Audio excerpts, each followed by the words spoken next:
হেডলাইটটা হচ্ছে এলইডি আর এগুলো হচ্ছে ডিআরএল। নিকেলের যে হ্যান্ডেলগুলা, এটা গাড়ির সাথে কোনো অপশান না। যিনি জাপানে চালাতেন উনি এটা আলাদাভাবে লাগাইছেন। সেডানের ক্ষেত্রে হায়েস্ট প্যাকেজ হচ্ছে ডাব্লিউএক্সবিতেও ওরা পিছনে নর্মাল বাল্ব দেয়, নর্মাল লাইট দেয়, এলইডি দেয় না। এটা ঢাকাতে মডারেট ট্রাফিকে 15 থেকে 18 কিলোমিটার পার লিটার যাবে। 30-32 লাখ রেঞ্জের কোনো গাড়িতে এসি ভেন্ট পাবেন না, টয়োটা দিবে না। এলইডি দেয় নাই, এলইডি দেয় নাই, আচ্ছা সমস্যা নাই, এলইডি লাগে না। আমরা টয়োটা চালাচ্ছি, আমরা গাড়ি কিনবো, অনেকদিন চালাবো, বিক্রি করবো, ভালো দাম পাবো, আমাদের এলইডি লাগে না। যদিও আমি কি আশা করি তাতে টয়োটার কিছু আসা যায় না। হাইওয়েতে যদি যাই, মানে আমার যেহেতু ব্যাক পেইন, আমি অনেক লং টার্ম পিছনে বসতে পারবো না। তো অ্যাক্টিভ কর্নারিং অ্যাসিস্টটা কী করে, ধরেন আমি ডান দিকের একটা কার্ভে যাব, ও তখন ইনার ড্রাইভ হুইলে ব্রেক ফোর্স অ্যাপ্লাই করে বা স্পিডটা একটু কমায় দেয় যেন আন্ডার স্টিয়ার না হয়।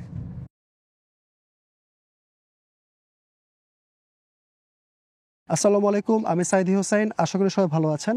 আজকে গাড়িটা হচ্ছে Toyota Corolla sport GZ hybrid 2019, red colour. এই কালারটার অ্যাকচুয়াল নাম হচ্ছে স্মোকড পাপরিকা রেড মেটালিক। এই গাড়িটা আজকে আমাকে ভিডিও করার জন্য দিচ্ছে এসএইচকে ইন্টারন্যাশনাল, তাদেরকে ধন্যবাদ। প্যাকেজগুলো হচ্ছে জিএক্স, জি এবং জিজেড। জিজেড হচ্ছে হাইয়েস্ট ট্রিম। এই ট্রিমে 18 ইঞ্চ অ্যালয় হুইল আসে আর ইন্টেরিয়রে ফ্যাব্রিক সিট আসে রেড স্টিচ সহ।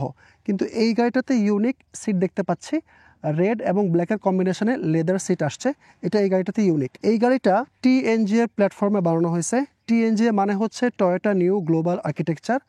এটার কারণে এটার স্ট্রাকচারাল রিজিডিটি অনেক হাই, সেন্টার অফ গ্র্যাভিটি লো, যে কারণে এটা ড্রাইভিং প্লেজার অনেক ভালো হবে। আর এটার ভিজিবিলিটি অনেক ভালো, সাথে সেফটি ফিচারগুলোও যথেষ্ট পরিমাণে আছে। তো আজকে আমরা এই গাড়িটার exterior styling, interior fit and finish, passenger ride comfort আর ড্রাইভিং ইমপ্রেশনটা আপনাদের সামনে তুলে ধরার চেষ্টা করব। তো চলুন দেরি না করে শুরু করি।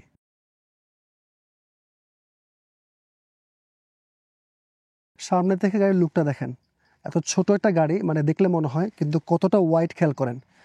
খুবই সুন্দর একটা ডিজাইন, মানে অনেক ওয়াইড এবং অনেক নিচু, অনেক বক্সি ডিজাইন। আমার কাছে এই টাইপের ডিজাইন খুবই ভালো লাগে। ফ্রন্ট উইন্ডশিল্ডে আসি। ফ্রন্ট উইন্ডশিল্ডটা হচ্ছে ইউভি প্রোটেক্টেড। এখানে একটা রেডার আছে, এটার মাধ্যমে টিএসএস বা টয়োটা সেফটি সেন্সের সবগুলো ফাংশন কন্ট্রোল করা যায়। হুডের এই সামনের সাইডটা অনেকটা নেমে গেছে, অ্যারোডাইনামিক এফিসিয়েন্সিতে হেল্প করবে। হেডলাইটটা হচ্ছে এলইডি আর এগুলো হচ্ছে ডিআরএল। তো হেডলাইটের লো বিম এবং হাই বিম দুইটাই হচ্ছে এলইডি। বাম্পারের এখানে একটা সেন্সার আছে, এখানে একটা সেন্সার আছে, ওই পাশে আরও দুইটা, টোটাল 4টা সেন্সার। এই পোর্শনটা দেখেন, এটা কিন্তু ক্রোম না, এটা স্যাটিন একটা ফিনিশ, খুবই সুন্দর লাগে দেখতে। আর এখানে একটা ফগলাইট আছে নিকেলের ক্রোম সহ, জিজেড প্যাকেট। এই কারণে এই পোর্শনটা পিয়ানো ব্ল্যাক। আবার এটা হচ্ছে প্লাস্টিক হানিকম প্যাটার্নের, এটাও যথেষ্ট সুন্দর। এই পোর্শনটা পিয়ানো ব্ল্যাক আর এমব্লেমটা হচ্ছে সি ফর করোলা আর ব্লু কালার হচ্ছে হাইব্রিডের জন্য। তো ওভারঅল গাড়িটা সামনে থেকে দেখতে খুবই অ্যাগ্রেসিভ লাগে এবং খুবই সুন্দর লাগে। সাইড থেকে গাড়ির লুকটা খেয়াল করেন, যথেষ্ট সুন্দর এবং কম্প্যাক্ট। আমি প্রথমে একটু বলে নেই, গাড়িটা দেখতে বা ভিডিওতে দেখতে বা ছবিতে দেখতে ছোট লাগে, কারণ হ্যাচব্যাক শেপের কারণে, কিন্তু গাড়িটা কিন্তু যথেষ্ট বড়। করোলা যেটা সেডান, ওইটার পিছনে ট্রাঙ্ক আছে বা আমরা যেটাকে ব্যাকডালা বলি, কিন্তু ওইটার পাশাপাশি যদি এটা রাখেন, সামনাসামনি দেখেন, তখন দেখবেন এটাও যথেষ্ট লম্বা একটা গাড়ি। তো হ্যাচব্যাক দেখে ভাবার কোনো কারণ নাই যে এটা ছোট। তো হেডলাইটটা ফেন্ডার পর্যন্ত আসছে, সুন্দর লাগে। আর রিমটা হচ্ছে 18 ইঞ্চ অ্যালয় হুইল, ডিজাইনটাও সুন্দর। এটা জিজেড প্যাকেজের স্ট্যান্ডার্ড এটা আসবে। আর এটা টায়ার প্রোফাইলটা হচ্ছে 225/40R18। সামনে ডিস্ক ব্রেক আছে, পিছনের চাকাও ডিস্ক ব্রেক। তো এটা হচ্ছে 4 ডিস্ক ব্রেক। এটা হচ্ছে হাইব্রিডের এমব্লেমটা। আর এই পাশে যে নিকেলের যে জিনিসটা, এটা পিছন পর্যন্ত গেছে। গাড়িটাতে রেইন শেড আসছে, এটা আসতে পারে নাও আসতে পারে। উইঙ্কার মিরর আছে। এই গাড়িটার স্মার্ট এন্ট্রি আছে। তো আমি যদি এখানে হাত দিই, চাবি আমার পকেটে আনলক হয়ে যাবে এবং ডোরটা নিজে নিজে আনফোল্ড হবে। এই গাড়িটাতে টয়োটা সেফটি সেন্সের মোটামুটি সবগুলো ফিচার আছে। সাইড মিররে বিএসএম বা ব্লাইন্ড স্পট মনিটরিং, এই সিস্টেমটাও আছে। আর এখানে টাচ করলে এটা লক হবে। সামনের এই গ্লাসটাতে একটা গ্রিনিশ টিন্ট আছে, ইউভি প্রোটেক্টেড। সামনের উইন্ডশিল্ডটাও ইউভি প্রোটেক্টেড ছিল। আর পিছনে এটা হচ্ছে প্রাইভেসি উইন্ডো টিন্টেড, এটা গ্লাসের সাথে বিল্ট ইন। নিকেলের যে হ্যান্ডেলগুলা, এটা গাড়ির সাথে কোনো অপশান না। যিনি জাপানে চালাতেন উনি এটা আলাদাভাবে লাগাইছেন। এটার ফুয়েল ট্যাঙ্ক ক্যাপাসিটি হচ্ছে 36 লিটার, কিন্তু এটা নিয়ে টেনশন করার কিছু নাই। এটা 1800 সিসি হাইব্রিড এবং অনেক অনেক বেশি ফুল এফিশিয়েন্ট। এটা ফুল ট্যাঙ্কি করে আপনারা ঢাকা টু কক্সবাজার ইজিলি যাইতে পারবেন। গ্রাউন্ড ক্লিয়ারেন্সটা খেয়াল করেন, গ্রাউন্ড ক্লিয়ারেন্সটা কিন্তু বেশি না আবার কমও না। আর 18 ইঞ্চি চাকা হওয়ার জন্য এটা কিন্তু যথেষ্ট উঁচা, দেখতে মনে হচ্ছে না, কিন্তু এটা কিন্তু নিচে সহজে কোথাও লেগে যায় না। তো ওভারঅল সাইড থেকে গাড়িটা দেখতে সুন্দর এবং কম্প্যাক্ট একটা ফিল দেয়। পিছন থেকে গাড়িটার লুকটা খেয়াল করেন, অনেকটা সামনের মতোই, অনেক ওয়াইড এবং আমার কাছে বেশ ভালো লাগে। এই গাড়িটার উপর থেকে শুরু করি। এটা হচ্ছে শার্ক ফিন অ্যান্টেনা, এটার মাধ্যমে সেলুলার কানেক্টিভিটি, জিপিএস ইত্যাদি সে কন্ট্রোল করে। এখানে একটা স্পয়লার আছে, একটা ব্রেক লাইট সহ। আর এই যে টেল লাইটটা কিন্তু ফুল এলইডি। সেডানের ক্ষেত্রে হায়েস্ট প্যাকেজ হচ্ছে ডাব্লিউএক্সবিতেও ওরা পিছনে নর্মাল বাল্ব দেয়, নর্মাল লাইট দেয়, এলইডি দেয় না। একটা ওয়াইপার আছে, আর পিছনের এই রিয়ার উইন্ডশিল্ডটাও প্রাইভেসি, মানে ব্ল্যাক টিন্টেড, এটা অরিজিনাল ফ্যাক্টরি থেকে এভাবেই আসছে। এখানে করলা স্পোর্টের ব্যাজিংটা, টয়োটার এমব্লেমটা ব্লু কালার যেহেতু এটা হাইব্রিড, ব্যাক ক্যামেরাটা এমব্লেমের নিচে। পিছনের বাম্পারেও 4টা পার্কিং সেন্সার, 1টা 2টা, ওই পাশে আরও 2টা। এই পোর্শনটা দেখেন পিয়ানো ব্ল্যাক, তো এই রেড আর ব্ল্যাকের কম্বিনেশনে কিন্তু জিনিসটা খুবই ভালো লাগতেছে। এই যে 2টা এক্সজস্ট ভেন্ট, এই 2টা এক্সজস্ট ভেন্ট ফেক, এটা কোনো কাজের না। গাড়িটার এই যে এই পাশে এই গোল যে জায়গাটা, এটা হচ্ছে টো হুক, টো করার জন্য। হাইটটা কিন্তু যথেষ্ট ভালো, মানে গাড়িটা দেখে যেটা মনে হচ্ছে পিছনের সাইডে সহজে কোথাও লাগবে না যদি একটু দেখে শুনে চালানো যায়। ট্রাঙ্ক স্পেসটা দেখাই,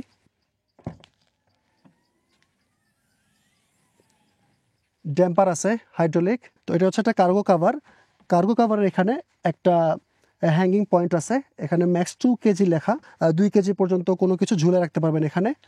ভিতরে টাই ডাউন পয়েন্ট আছে। যেই স্পেসটা, এইটা গাড়ির সাইজ অনুযায়ী যথেষ্ট ভালো। আর এই গাড়িটাতে টায়ার আসে নাই, spare tyre, leak repair kit আসছে। এই সিটগুলো হচ্ছে 60-40 স্প্লিট। সিটগুলো যদি ফোল্ড করি তাহলে মোটামুটি স্পেসটা বাড়বে, আমি দেখাচ্ছি।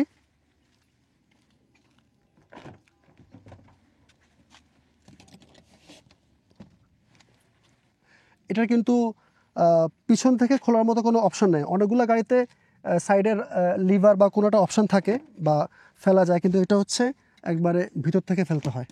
এই তো এখন মোটামুটি যথেষ্ট ভালো একটা জায়গা।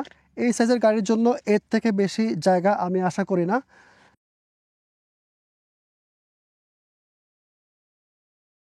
ইঞ্জিন বেটা দেখাই। এই হুডটা কিন্তু অনেক হালকা, মানে খুবই হালকা এবং তুলতে সুবিধা হবে, কোনো সমস্যা নাই।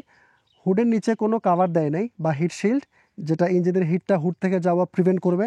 এই গাড়ির ইঞ্জিনটা হচ্ছে 2ZR FX সিরিজের ইঞ্জিন, যেটা 4 সিলিন্ডার 1.8 লিটার। এটা প্রডিউস করে 121 হর্স পাওয়ার, আর টর্কটা হচ্ছে 142 নিউটন মিটার। আর এটার গিয়ারবক্সটা হচ্ছে সিভিটি। এই পাওয়ার ট্রেনটা খুবই রিলায়েবল। এই একই জিনিস হালকা টিউন চেঞ্জ করে সিএচআর ইউজ করতেছে, প্রিয়াসে ইউজ করতেছে, ইভেন নোয়া, ভক্সি, স্কোয়ার, ওগুলো তো এই পাওয়ার ট্রেনটা ইউজ করতেছে। এটা অনেক বেশি রিলায়েবল। এটার ফুয়েল এফিসিয়েন্সি যদি আমি বলি, এটা ঢাকাতে মডারেট ট্রাফিকে 15 থেকে 18 কিলোমিটার পার লিটার যাবে, আর হাইওয়েতে যাবে 22 থেকে 25। এটা অ্যাপ্রক্সিমেশন ট্রাফিক কন্ডিশনের উপর বা ড্রাইভারের ড্রাইভিং স্টাইলের উপর ডিপেন্ড করে এটা বাড়বে কমবে। রিকমেন্ডেড ইঞ্জিন অয়েলটা হচ্ছে 0W20 গ্রেডের। এটার সিসি যেহেতু 1800 সিসি, এটার ইয়ারলি এআইটিটা হচ্ছে 50,000 টাকা।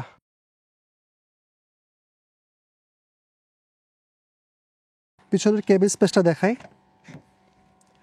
ওপেনিংটা একটু ছোট, বেশ ঝুঁকে উঠতে হয়। উঠে বসলাম। সারপ্রাইজিংলি ভিতরে কিন্তু যথেষ্ট জায়গা, মানে যতটা ছোট মনে করছিলাম অতটা ছোট না। আমার সেডানেরও ভিডিও আছে, তো সেডান থেকে এটা কোনো অংশ কম না। তো প্রথমেই বলছি এই গাড়িটাতে একটা ইউনিক ফিচার, সেটা হচ্ছে এটার সিটগুলা। জিজেডে নর্মালি আমি আবারও বলি ফ্যাব্রিক সিট থাকে রেড স্টিচ সহ, কিন্তু এখানে এই যে মাঝখানে একটা ফ্যাব্রিক, অনেকটা আলকান্টারের মতো, রেড আর ব্ল্যাকের কম্বিনেশনে লেদার সিট দিয়ে সিটগুলো করা, যথেষ্ট সুন্দর। এই সিটগুলা কি কোনো এডিশনের অংশ কিনা যদি আপনারা কেউ জানেন কমেন্টে জানাতে পারেন। ডোর থেকে শুরু করি। এই জায়গাটা প্লাস্টিক, এই পোর্শনটা হচ্ছে পিয়ানো ব্ল্যাক, দেখতে সুন্দর। আর বটল হোল্ডারটা বা কাপ হোল্ডারটা হচ্ছে উপরে, নর্মালি বেশিরভাগ গাড়িতেই নিচে থাকে, এটা উপরে ছোট সাইজের বোতল আরামসে আটবে। আর এই পাশে যে লেদার, এটাও লেদার হচ্ছে রেড কালারের, ব্ল্যাক স্টিচ। আর এই যে ভিজিবিলিটি, এটাও যথেষ্ট ভালো, গ্লাসগুলা ভিতর থেকে অতটা ছোট লাগতেছে না। আর আমার এই সামনের যে সাইডটা, সামনের সাইডে কিন্তু আমি কিছু দেখতেছি না, মানে সিটগুলোর যে শেপ, এই কারণে দুইটা সিটের মাঝখানে এই বরাবর আমি দেখতে পাচ্ছি। এখানে একটা ফাইল হোল্ডার আছে, এখানেও ফাইল হোল্ডার আছে। আর এখানে একটা স্টোরেজ আছে, স্টোরেজটা ছোট, বেশি ডিপ না, মানে এখানে যে কোনো কিছু আটবে কি না দেখি তো। আমার মিনি ফোনও ঠিকমতো আটতেছে না। এখানে কি রাখবে সেটা আমি জানি না। এসি ভেন্ট নাই, এসি ভেন্ট দিতে হইলে করোলা ক্রস কিনতে হবে। আপনারা 30-32 লাখ রেঞ্জের কোনো গাড়িতে এসি ভেন্ট পাবেন না, টয়োটা দিবে না। আর একটা ট্রান্সমিশন টানেল আছে, এটা বেশি বড় না, কিন্তু এটা দরকার নেই, কিন্তু দিছে। ওভারঅল ভিতরটা বেশ ফ্রেশ লাগতেছে। রিকন্ডিশন গাড়ি হওয়া সত্ত্বে যেই টুকটাক খুঁত থাকে ওইটা আমি দেখতে পাচ্ছি না। অকশন শিট কিন্তু অনলাইনে ভেরিফাই করা যায় কার মোটরস বিডির মাধ্যমে। আমার একটা ভিডিও আছে, চাইলে ওটা দেখতে পারেন। ইজিলি মোবাইল ব্যাংকিং মানে বিকাশ, নগদ বা বিভিন্ন ব্যাংকের কার্ড দিয়ে পেমেন্ট করতে পারবেন এবং ইজিলি ভেরিফাই করে নিতে পারবেন। এখানে আইসোফিক্স পয়েন্ট আছে চাইল্ড সিট অ্যাটাচ করার জন্য। আর মাঝখানে একটা আর্মরেস্ট আছে, এটাও লেদার র্যাপড। দুইটা কাপ হোল্ডার আছে, বেশ ভালো। আর 3টা হেডরেস্ট আছে। তো আমার মনে হয় আমার মতো 3 জন এখানে বসে শর্ট ডিস্টেন্স যেতে পারবে, মানে শহরের মধ্যে কোনোখানে গেলাম বা দাওয়াতে গেলাম, কোনোখানে গেলাম। কিন্তু লং ড্রাইভে এটা আসলে পিছনের যে স্পেসটা, এটা 2জন প্যাসেঞ্জারের জন্যই আমার মতে। ড্রাইভার কেবিনটা দেখাই। এই দরজাটা মোটামুটি ভালো খোলে, পিছনের তুলনায় যথেষ্ট ভালো। এটার ওপেনিংটা বড়, কোনো সমস্যা ইনশাল্লাহ হবে না। আর ড্রাইভার সিটের অ্যাডজাস্টমেন্টটা হচ্ছে ম্যানুয়াল, লাম্বা সাপোর্টের অপশনটা আছে। তো উঠে বসি।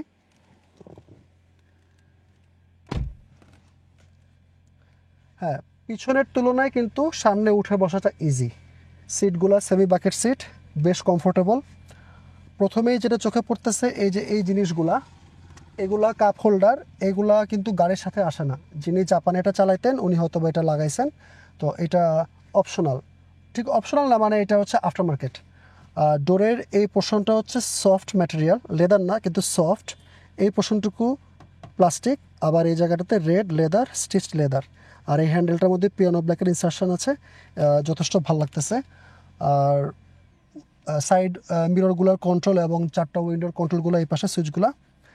ডোরের যে স্টোরেজ স্পেসটা, এটা ডিপ কিন্তু অনেক চাপা, মানে অনেক ন্যারো। বেশি বড় কিছু রাখা যাবে না, ছোটোখাটো জিনিস রাখা যাবে। এই পাশে একদম ডান পাশে যে নবের মতো, এটা হচ্ছে হেডলাইট অ্যাডজাস্টার, মানে হেডলাইটের বিমটা কতটুকু উপরে বা কতটুকু নিচে পড়বে ওইটা সেট করতে পারবেন। এর পাশে এই লেখা বাটনটা হচ্ছে auto high beam control switch.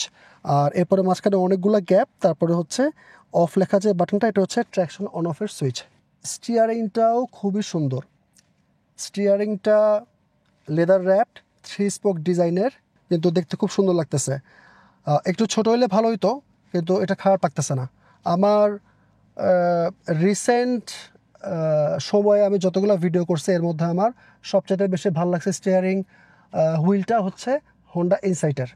তো এটা সেকেন্ড ধরতে পারেন, এটাও বেশ ভালো। তো স্টিয়ারিংয়ের এই বাম পাশের যে কন্ট্রোলগুলো, এগুলো হচ্ছে ভয়েস কমান্ড এবং ভলিউম বাড়ানো কমানো, ফোন ধরা রাখা, এছাড়া ন্যাভিগেশনের জন্য এই বাটনগুলো ইউজ হবে। আর ডান পাশে হচ্ছে ক্রুজ কন্ট্রোল, এটা কিন্তু অ্যাডাপটিভ ক্রুজ কন্ট্রোল আছে। এছাড়া লেন ট্রেসিং অ্যাসিস্ট, আর রেডার যেটা গাড়ি যে ব্রেক করবে, ইমার্জেন্সি ব্রেক, ওইটা মানে কখন করবে এটা 3টে স্টেজে সেট করা যায়।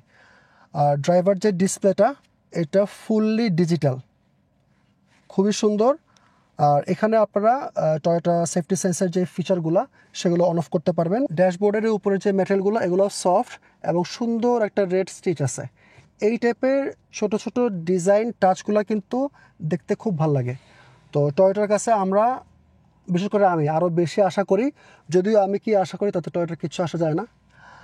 উপরে 2টা স্পিকার দেখতে পাচ্ছে, এই গাড়িতে স্পিকার হচ্ছে টোটাল 6টা। এই যে ড্যাশবোর্ডের উপরে 2টা, 4 দরজায় 4টা। এটা হচ্ছে auto dimming rear view mirror. Auto ডিমিংয়ের মানে হচ্ছে পিছন থেকে যদি কেউ হাই বিম দেয় তো ও এটা কন্ট্রোল করবে, মানে আপনার চোখে বা ড্রাইভারের চোখে লাগবে না। আর এই যে হেড ইউনিটটা, এই হেড ইউনিটটা খুব সুন্দর, অনেক সিম্পল। মানে এই গাড়িটার সামনে একটা জিনিস ফিল হচ্ছে যে অনেক ক্লাটার্ড না, সিম্পল, অনেক সুইচ, অনেক টাচ স্ক্রিনের ফাংশন, এত কিছু নাই, সিম্পল, খুব সুন্দর, ড্রাইভার ফ্রেন্ডলি। মাঝখানে হচ্ছে হ্যাজার্ডের সুইচ, এসি ভেন্টগুলো সুন্দর। আর এই মাঝখানের এই পোর্শনটা হচ্ছে যে গ্লসি ম্যাটেরিয়াল, পিয়ানো ব্ল্যাক, এগুলোর একটাই সমস্যা, আগেও বলছি, স্ক্র্যাচ পড়ে যাওয়ার চান্স থাকে। এখানে ডুয়াল জোন ক্লাইমেট কন্ট্রোল আছে। আর এই যে বাটনগুলা অনেক বেশি ট্যাকটাইল না, আবার খুব বাজেও না, চলে। আর ড্যাশবোর্ডের এই পোর্শনটুকুতেও আবার একটা রেড স্টিচ আছে, দেখতে সুন্দর লাগতেছে। আর নিচে এই পাশে একটা ছোট্ট স্টোরেজ আছে, এইখানে সম্ভবত আমার মিনি ফোনটা আটবে, পিছনে আটে নাই। হ্যাঁ, এটা গেছে মিনি, এটা হ্যাঁ iPhone 13 মিনি, এটা গেছে। আর একটু বড় ফোন হলে এটা আটবে না, মানে ঘুরবে। পিছনে দুইটা সুইচ, লো হাই লেখা, এটা হচ্ছে সিট হিটার, এই যে সামনের দুইটা সিটের সিট হিটার। তারপরে হচ্ছে যে লেদারের যে অ্যাকসেন্টটা, এটা খুব সুন্দর লাগতেছে। সাইডে আবার প্লাস্টিক, মানে একটু সফটটা দিতে পারতো, ড্যাশবোর্ডের মতো দেয় নাই, প্লাস্টিক, হার্ড প্লাস্টিক। তারপর হচ্ছে পিয়ানো ব্ল্যাক আবার, এবং মাঝখানে স্যাটিন ফিনিশের ইনসার্শনটা খুবই সুন্দর লাগতেছে। আর এটা হচ্ছে ইভি মোডটা হচ্ছে প্রেস করলে গাড়িটা ব্যাটারিতে থাকবে, মানে ব্যাটারিটাকে প্রায়োরিটি বেশি দিবে। পাশে হচ্ছে ড্রাইভ মোড সিলেক্টর, এটার মাধ্যমে আপনারা ইকো, নর্মাল, স্পোর্ট এগুলো সিলেক্ট করতে পারবেন। আর গিয়ার যেই শিফটারটা, এটা খুবই সুন্দর। সামনে হচ্ছে সুইচটা হচ্ছে সামনে। আর ওভারঅল বেশ ভালো, এই যে পোর্শনটা লেদার, এই গিয়ার শিফটারটা আমার কাছে পছন্দ হয়েছে। পিছনে হচ্ছে পি লেখা জায়গাটা হচ্ছে পার্কিং ব্রেক, ইলেকট্রিক, এটা অটোমেটিক। এটা হ্যান্ড ব্রেকের মতো আর কি, ইমার্জেন্সি ব্রেক। তো অটোমেটিক বলতে আমি যেটা বুঝাচ্ছি সেটা হচ্ছে যখন ড্রাইভে দিবেন তখন হ্যান্ড ব্রেকটাও বা পার্কিং ব্রেকটাও নিজে নিজে ছেড়ে দিবে, আবার যখন পার্কিংয়ে দিবেন ও নিজে নিজে আবার এটা এঙ্গেজ করে নেবে। পাশে এটা হচ্ছে ব্রেক হোল্ড খুবই দরকারি একটা ফিচার, মানে আমি তো ডে টু ডে ইউজ করি ব্রেক হোল্ড ছাড়া এখন কোনো গাড়িতে চলা একটু কষ্টকর। যারা ড্রাইভার তাদের জন্য ব্রেক হোল্ড ফিচারটা খুবই কাজের। পিয়ানো ব্ল্যাকের ইনসার্শনটা অনেক দূর আসছে, এইটা স্ক্র্যাচ পড়ে যাবে, এটা স্ক্র্যাচ ঠেকানোর কোনো ওয়ে নাই। এই সেন্টার যে স্টোরেজটা, এটা খুবই ছোট, দুটো কাপ হোল্ডার আছে, ছোট ছোট, হয়তো বা 500 ml এর বোতল আটবে। এই পোর্শনটুকু পিয়ানো ব্ল্যাক, মানে জিজেডের কারণে প্রচুর পরিমাণ লেদার এবং পিয়ানো ব্ল্যাক এই গাড়িটাতে ইউজ করা হয়েছে। সেন্টার স্টোরেজটা খুবই ছোট বলতে খুবই ছোট, মানে কিছু একটা রাখতে পারবেন। ভিতরে একটা 2.1 অ্যাম্পিয়ারের USB-A পোর্ট আছে, ফাস্ট চার্জিং এনাবলড। আর একটা হচ্ছে 12 ভোল্টের 120 ওয়াটের পাওয়ার আউটলেট আছে, ইউজ করতে পারবেন। উপরে সানভাইজার লাইট আছে, ভ্যানিটি মিরর। এই পাশের লাইটগুলো হচ্ছে নর্মাল লাইট, এলইডি দেয় নাই, আচ্ছা সমস্যা নাই, এলইডি লাগে না। আমি টয়োটা চালাচ্ছি, আমরা গাড়ি কিনবো, অনেকদিন চালাবো, বিক্রি করবো, ভালো দাম পাবো, আমাদের এলইডি লাগে না। ওভারঅল গাড়িটা, আমি টয়োটার নামে যে বদনামগুলো করতেছি, এটা মানে করতেছি কারণ আসলে এটা সত্যি কথা, কিন্তু এর মানে এই না যে আমি টয়োটা হেটার। গাড়িটার চারোপাশ থেকে ডিজাইন আমার ভালো লাগছে, পিছনেও ভালো লাগছে, সামনেও ভালো লাগছে, কিন্তু আমি ভাবছিলাম যে ভিতরে জায়গা অনেক কম হবে। আর এখানে যে ফিচার কম, এটা আসলে ড্রাইভারের জন্য ভালো। আপনি চিন্তা করেন, আপনি যখন গাড়ি চালাবেন, আপনি কয়টা জিনিস টিপাটিপি করবেন, এটা অনেক ইজি, ড্রাইভার ফ্রেন্ডলি। আমার কাছে সামনের ক্যান স্পেসটা খুব ভালো লাগছে।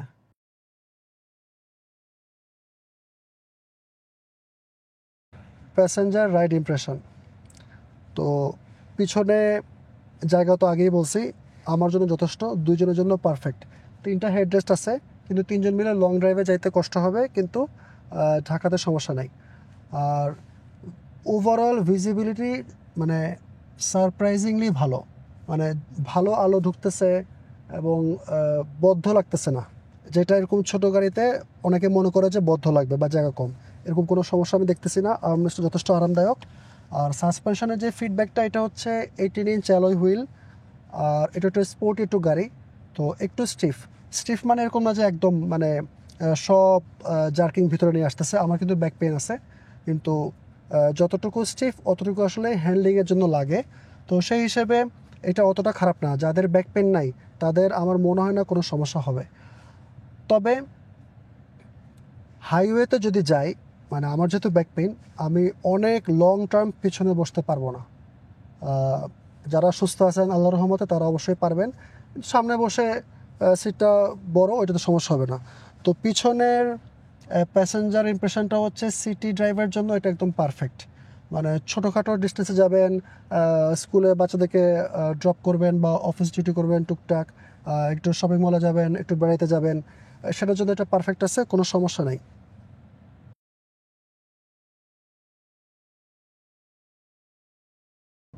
ড্রাইভিং ইমপ্রেশন, গাড়িটা চালে অনেক মজা। তো আমি প্রথমে বলি হচ্ছে সিটটা semi bucket seat, lumbar adjustment আছে, খুবই কমফোর্টেবল। মানে আমি বসছি, আমার কাছে খুবই ভালো লাগতেছে এবং কনফিডেন্ট মনে হচ্ছে যে না, আমি গাড়িটা চালাইতে বসছি। আর স্টিয়ারিংটা আগে বলছে সুন্দর, এখন বলতেছি স্টিয়ারিং রেসপন্সটা অসাধারণ। মানে খুবই প্রিসাইজ ওয়েতে কাজ করে এই গাড়িতে। কিন্তু একটা ফিচার আছে, এটা হচ্ছে অ্যাক্টিভ কর্নারিং অ্যাসিস্ট। আমি একটু আগেও কয়েকটা কার্ভে গেলাম, তো অ্যাক্টিভ কর্নারিং অ্যাসিস্টটা কী করে, ধরেন আমি ডান দিকের একটা কার্ভে যাব, ও তখন ইনার ড্রাইভ হুইলে ব্রেক ফোর্স অ্যাপ্লাই করে বা স্পিডটা একটু কমায় দেয় যেন আন্ডার স্টিয়ার না হয়। এইটা একটা এমন ফিচার যেটা হচ্ছে নর্মালি ট্র্যাকে কাজে লাগার কথা, কিন্তু তারা এটা এই গাড়িতে দিয়ে দিছে। তো যাই হোক, যেহেতু দিছে সেই জন্য টয়োটাকে ধন্যবাদ। এটা খুবই কাজের একটা ফিচার এবং এই কারণে এটার হ্যান্ডলিংটা অনেক ভালো, মানে অনেক কনফিডেন্স দেয়। তো হ্যান্ডলিংয়ের সাথে আসে হচ্ছে সাসপেনশনটা পিছনে বলছি একটু স্টিফ মানে এই না যে একদম অনেক বেশি জার্কি, ওরকম না, মানে স্টিফ মানে একটা সুন্দর ওয়েতে, মানে ড্রাইভার্স কার যেরকম একটু স্টিফ হওয়া লাগে সেরকম স্টিফ। তো পিছনে এবং সামনে সাসপেনশনের ফিডব্যাক আমার কাছে মোরলেস সেম লাগছে এবং এটা আরামদায়ক এবং ড্রাইভার ফ্রেন্ডলি। আর ভিজিবিলিটির ক্ষেত্রে মানে আমি খুবই ভালো দেখতে পাচ্ছি, যথেষ্ট পরিমাণ আলো বাতাস ঢুকতেছে, আমার কোনো প্রবলেমই হচ্ছে না। আর যেহেতু এটা টিএনজি প্ল্যাটফর্মের একটা গাড়ি, সেহেতু সাইড মিররটা কিন্তু বডি থেকে একটু বাইরের দিকে, এখানে একটা ছোট গ্লাস আছে, এটাও আমাকে দোনো পাশ দেখতে ভালো হেল্প করতেছে। আর auto dimming rear view mirror আগেই বলছি।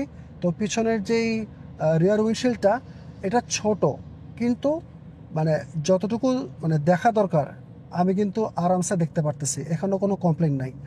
আর আগেই বলছি যে ড্যাশবোর্ডটা মিনিমাল হওয়ার কারণে মানে সব কিছু আমার হাতের নাগালে। আমি একটা মানুষ গাড়ি চালানোর সময় কী চায়, হয়তো বা এসির টেম্পারেচার বাড়াবে কমাবে, হয়তো বা মিডিয়া কন্ট্রোল করবে, একদম হাতের কাছে। সিট হেঁটেটাও হাতের কাছে। তো গাড়িটা কম্প্যাক্ট হওয়ার কারণে প্লাস এখানে হিজিবিজি কম হওয়ার কারণে এই জায়গাটা কিন্তু আমার কাছে যথেষ্ট পছন্দ হয়েছে। তো এদিক থেকে আমার কোনো কমপ্লেনই নাই, এটা একটা পারফেক্ট ড্রাইভার্স কার যেহেতু বলছি, সেহেতু এক্সেলারেশনটা দেখা দরকার। এক্সেলারেশনটা দিয়ে দেখি,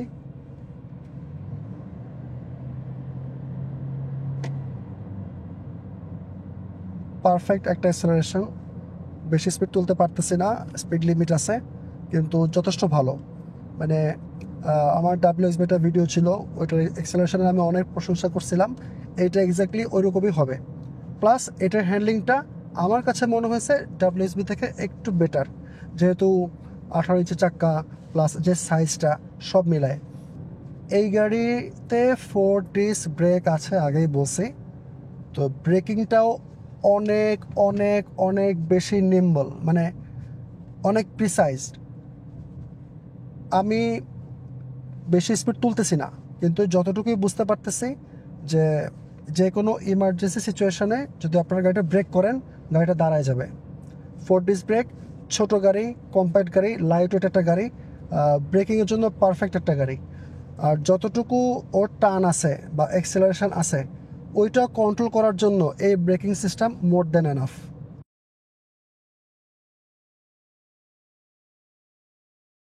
সবশেষে বলতে চাই এই গাড়িটা কাদের জন্য। এটা একটা ছোট ফ্যামিলির জন্য, 4 জন মেম্বার হলে সবচেয়ে ভালো হয়। কারণ 4 জন নিয়ে এই গাড়িটা চলতে কোনো সমস্যা হবে না, পিছনে 2 জন ইজিলি বসা যাবে আর সামনে তো বসা যাবেই। প্লাস সিটি ড্রাইভের জন্য এটা আদর্শ একটা গাড়ি, অফিস ডিউটি বলেন, স্কুল ডিউটি বলেন, এটা একদম পারফেক্ট। আর হাইওয়েতে চালানো যাবে, যেহেতু গাড়ি চালায় অনেক মজা, যদি হাইওয়েতে নিয়ে যেতে চান চালাইতে কোনো সমস্যা হবে না। আর ফুয়েল এফিসিয়েন্সিও অনেক ভালো, কোনো প্রবলেম নাই। কেউ যদি একটা ছোট কম্প্যাক্ট সাইজের গাড়ি চান, তার জন্য এই করোলা স্পোর্ট জিজেড বেস্ট অপশান এই মুহূর্তে। আজ এ পর্যন্তই, সবাই ভালো থাকবেন, আমার জন্য দোয়া করবেন। আল্লাহ হাফেজ।